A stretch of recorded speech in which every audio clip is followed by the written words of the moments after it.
Good afternoon and welcome to Team Television News at 12. I am Uyai coming to you live from Uyo. A look at the headlines.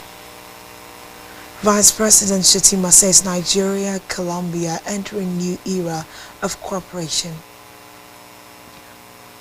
Federal government launches new curriculum for basic, secondary, technical schools.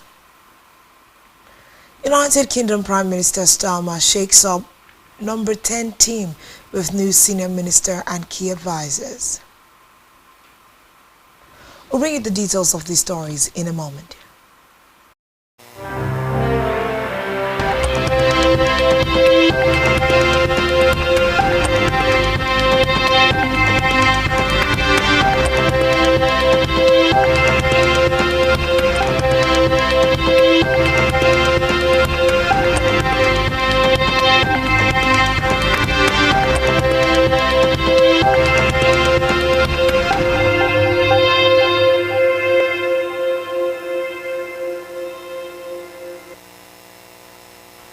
Good afternoon and thanks for joining me. Has said that the visit of his Colombian counterpart, Francia Marquez, marks the beginning of a new era in relations between Nigeria and Colombia. Marquez, who arrived in Abuja on Saturday for a 3-day official visit, was accompanied by her spouse, Rafael Okoro, cabinet ministers, senior government officials and business leaders.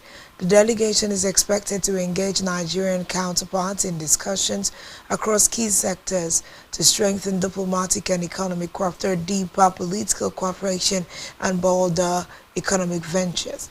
The vice president noted that Marquez's visit to Nigeria is expected to deepen diplomatic and strategic relations between Nigeria and Colombia and enhance collaboration in areas of mutual interest, including governance, trade, agriculture, energy, education and security, among others. Away from that, the federal government has unveiled a new curriculum framework for basic, senior, secondary and technical education to reduce overload and improve the quality of learning in schools. A statement by the Director of Press and Public Relations, Federal Ministry of Education, said the Minister of State for Education, Professor Shoiba Ahmed, announced the development on behalf of the Minister of Education, Dr. Ma'ouf Alausa. He explained that the comprehensive review was carried out in collaboration with relevant agencies in the ministry, noting that the reforms were designed to reduce content overload, give students more time to learn, and align education with contemporary global realities. Ahmed said the agencies included the Nigerian Educational Research and Development Council, Universal Basic Education Commission, National Senior Secondary Education Commission, National Board for Technical Education, and other stakeholders. According to the statement, pupils in primary 1 through 3 will take secondary school students will have 12 to 14 subjects. Secondary school students will have 12 to 14 subjects, while senior secondary students will take 8 to 9 and technical schools 9 to 11 subjects. Meanwhile, the federal government has signed a memorandum of understanding with key partners to establish the National Committee on Renewable Energy, Energy Efficiency, Innovation, Transition, and Boost Sustainable Development. Speaking at the signing of the MOU in Abuja, the Minister of Innovation, Science and Technology, Geoffrey Naji, said the initial affordable energy focus areas, including innovation and research, collaboration, local content development, certification, and standards. He assured Nigerians that the committee would. In a separate development, the Federal Road Safety Corps Ogun Command has advised motorists to reduce speed to curb unnecessary road crashes, leading to loss of lives and property during the Ember months. The FRSC commander in charge of the Shagamu-Ore-Benin Expressway, Nasir Mohammed, stated that speed is nice but kills faster than deadly diseases in the world. Mohammed urged motorists to obey road signs and adhere to the average speed limit as one of the means to prevent avoidable crashes during the Ember months and other times in the future. He also advised against night travel. Now to Nigeria's leader, President Bola Tinubu, who was condoled with the Nigeria Police Force over the death of the 18th Indigenous Inspector General of Police, IGP Solomon Arase CFR, who died in Abuja yesterday. The president acknowledged the dedication of the former IGP team, the Complaint Response Unit, and safer highway patrols. Reflecting on Arase's of the National Security Advisor, the European Center for Electoral Support, the Human Rights Center at the University of Oslo, and as a member of the Committee on Prevention of Torture in Geneva, Switzerland. He further prayed for the peaceful repose of his soul, adding that his contributions to Nigeria will not be forgotten.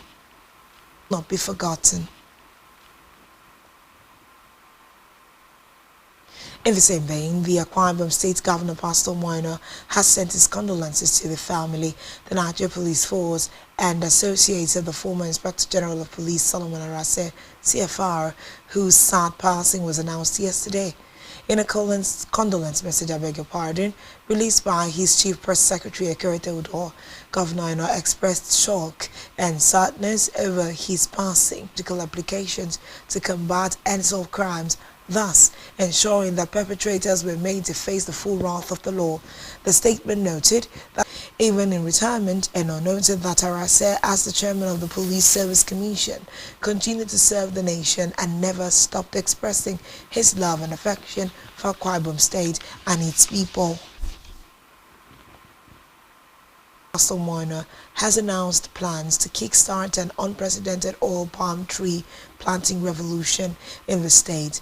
Governor Nor announced this while addressing the Convention Victory Service at the All Nations Christian Ministry International ECAD to conclude the 20th, has recommended a template which involves the distribution of improved seedlings, deployment of extension officers in the planting, establishment of oil palm board, and the off-taking of processed oil from different producers.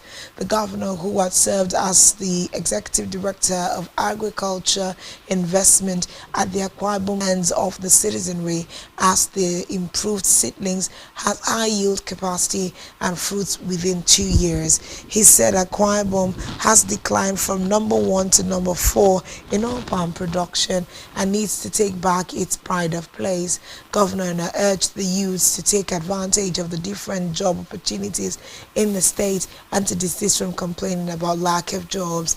He used the opportunity to clear the air on the empowerment for members of support groups in the state, stressing that the monies in the recently published list of support groups and beneficiaries for the different empowerment packages were not given to group heads or any member of the groups to share, but to individuals who applied through the Arise portal and had to give business. He also used the opportunity to announce plans for a memorial service in honor of the departed State First Lady, Pastor 5. Government House Correspondent General reports that the governor, who is also the under-shepherd of All Nations Christian Ministry International, expressed gratitude to God for sustaining the ministry for the past 21 years and appreciated everyone for partaking in the convention activities and the victory service. To the continent of Africa, Zimbabwe's President Emerson Mnangagwa has met Pope Leo at the Apostolic Palace in the Vatican. According to reports, the discussions in the Secretariat of State focused on the positive relations between the Holy See and Zimbabwe. The conversations covered various aspects of Zimbabwe's political and economic situation, particularly the collaboration with the local church in fields such as healthcare, education, and the environment. Additionally, the parties exchanged views on regional issues, underscoring the importance of promoting multilateralism, dialogue, and cooperation among nations. Following the meeting with the Pope, Mnangagwa also met with Cardinal Pietro Parolin, the Vatican Secretary of State, as well as Monsignor Paul Richard. Secretary for Relations with States and International Relations. On the foreign scene, UK Prime Minister Keir Starmer has appointed Cabinet Minister Darren Jones to a newly created number 10 role and shakes up his team as members of Parliament return. Jones, previously Chief Secretary to the Treasury, will be responsible for helping the Prime Minister deliver the government's priorities. Starmer also said that Home Secretary Vade Cooper will later granted asylum who plan to bring their families to the UK.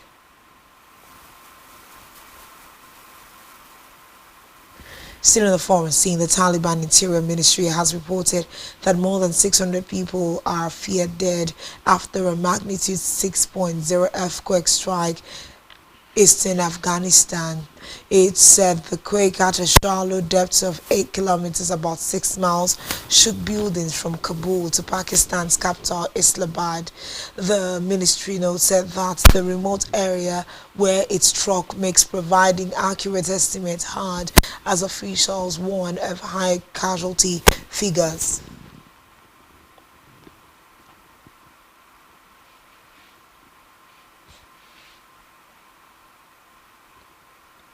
Still to come in the news. Newcastle reopens talks with Brentford for Wissa. Stay tuned for details of this and more in a moment.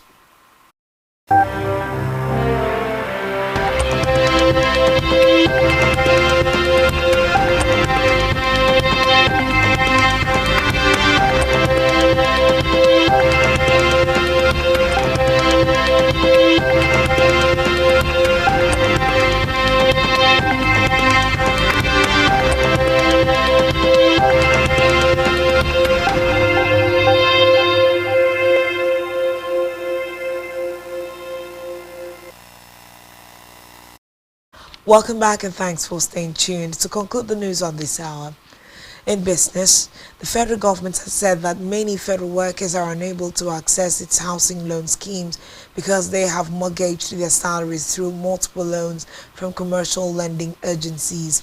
The Executive Secretary of the Federal Government Staff Housing Loans Board, Haji Ahmed, explained that the heavy loan deductions from workers' salaries make them ineligible for housing loans. She disclosed this at the Permanent Secretary's Quarterly Forum with union leaders organized by the Service Welfare Office of the Head of the Civil Service of the Federation recently.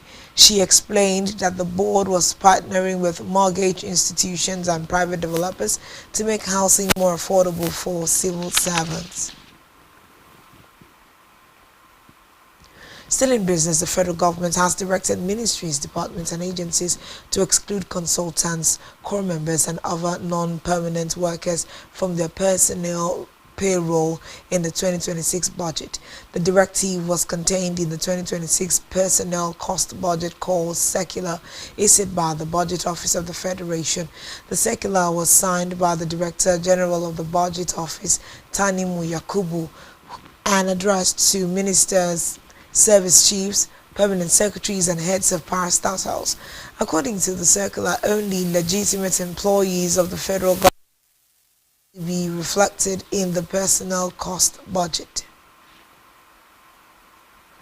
Still in health, the National Agency for Food and Drug Administration and Control (NAFDAC) has alerted the public about an unregistered Gold Vision oxytocin injection 10IU bearing a fake registration number.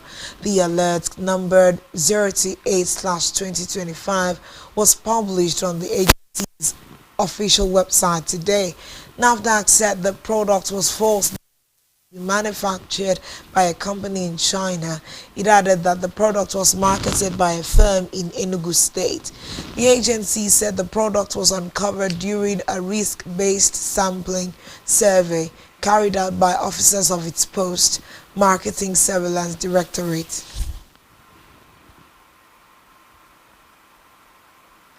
The Pharmaceutical Society of Nigeria (PSN) Lagos State Chapter has blamed the federal government and the National Agency for Food and Drug Administration and Control for the alarming surge in drug prices across the country, describing government's interventions as ineffective and poorly implemented. The state's chairman of the society, Oyekunle Babayemi, in a statement made available to newsmen, said President Tinubu's executive order designed to crash drug prices has failed completely and is now worsening the pharmaceutical crisis in the country. He specifically criticized NAFDAC for imposing what he described as exploitative and unjust fees on drug importers and manufacturers, which, according to him, are directly responsible for the spike in prices. The PSN chairman argued that no meaningful reform in drug distribution and pricing can be achieved under the current health leadership structure. Now to sports, where Newcastle are closing in on an agreement for Brentford forward Yaoun Wissa worth more than £50 million. A day without he urged the Bees to keep their words and let him leave. Brentford have already rejected 2 offers for Wissa this summer, with the latest being £35 million guaranteed plus £5 million in add-ons. This comes after Liverpool agreed a British transfer record fee of £125 million to sign Newcastle striker Alexander Isak. City Sport Bafana head coach Hugo Bros has expressed his disappointment regarding the poor state of the Free State Stadium pitch in Belfontaine ahead of the 2026 FIFA World Cup qualifiers against Lesotho and Nigeria Super Eagles, I beg your pardon. South Africa is scheduled to host their neighbor Lesotho on September 5th before facing a challenging match against the Super Eagles 4 days later. In a recent announcement of his 23-man squad, Bruce criticized the venue, which was expected to be in optimal condition following the COSAFA Cup held there in June. And on our entertainment news, veteran musician Bright Chimezie has countered the claims by some artists that smoking and drinking alcohol boosts creativity. The hitmaker dismissed such claims as false, speaking in an interview. Chimezie insisted that artists who smoke or drink are only having fun and not doing so to boost their creativity. And that's all we have on this news bulletin. Do watch for us on social media. Subscribe to our YouTube channel, all of which you can find on our website, spectrumtvlive.ng. This has been Spectrum Television News at 12. I am Uyai MM. Thanks for watching. Enjoy the rest of your day. Good afternoon.